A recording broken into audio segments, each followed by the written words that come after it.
The entrepreneur I had the privilege of interviewing was my father-in-law, Ciro Schmeil. Ciro was born and raised in Brazil and has led a life of successful business ventures and opportunities. A few of these include being a VP of Walmart in Brazil, a VP of JBS Meat Company, franchising a Brazilian sportswear company named Lauf, and launching his own sportswear company, Heart Sports. When asking about what led him to his opportunities in life and in business, he told me that he has always had the desire to have multiple sources of income. He grew up watching people around him in Brazil struggle financially, and he never wanted to be reliant on one source of income. Beyond this, he also wanted to do more than simply trade his time for money. He wanted to leave behind a legacy and make his mark on the world. He told me he did not have a lot of business mentors around him at the time when he started his career at Walmart, so he turned to its founder, Sam Walton. Ciro considered him to be a hero and a great source of wisdom, so he read and studied his book, Made in America, and applied his principles in his own work. He also loved the story of Nike and continues to study the book, The Shoe Dog, by them.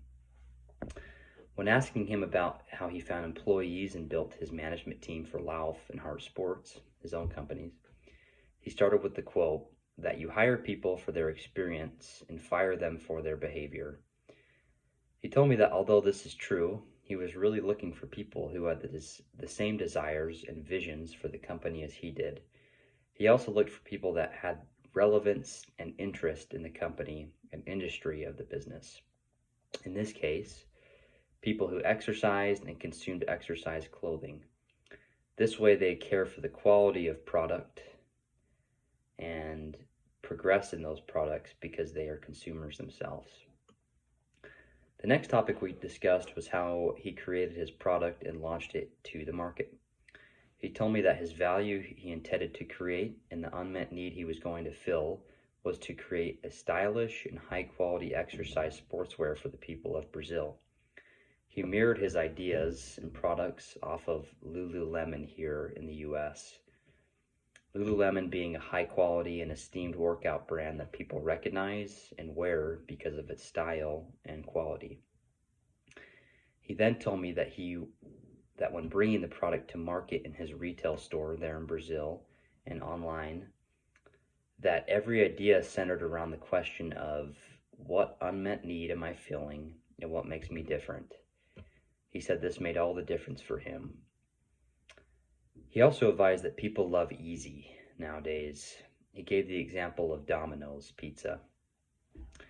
In his own words, it is a terrible and greasy pizza, but why do we buy it? Because it is easy and they bring it right to our home.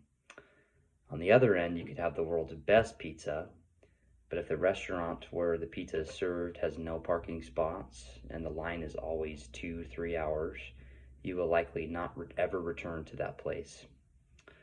His point being that whatever product you launch, the shopping experience needs to be extremely easy and enjoyable for the customer, which is what he looked for when he created his website for the workout clothes and the storefront.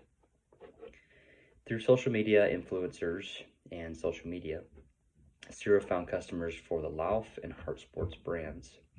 His ultimate goal was to have the brands grow organically through word of mouth and through happy customers.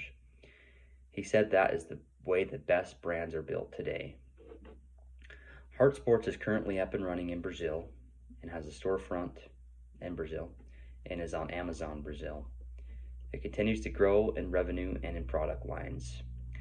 They are currently targeting towards men's sportswear, but are going to launch a women's sports line in 2022. Towards the end of my interview with Ciro, I switched gears and asked him what kind of mistakes he made along the way and what he learned from those mistakes. He went on to say that in a few instances, a mistake he made was launching products before they were ready to be launched. He sacrificed quality in order to get a product to market before it was truly tested. In this case, he suggested being very critical with your own products and to work to make sure they are ready, as well as do panel groups that test products. He also said that at times he was focused on margin sizes and profit instead of quality of work. He wished that he would have focused on quality first and said that the margins and profits would have followed behind. In closing, I asked him to share 2 keys of success that he discovered and would like to share. Number 1 was to be persistent. He said that in business and in life, you will fail many times and to expect that. The key is to fail fast, recognize the failure, and change. Number 2 was to have clarity of what unmet need your business is solving. As mentioned before, Cyril used this when launching products and running his businesses because it is what makes you different from other companies that will determine your success. Thank you.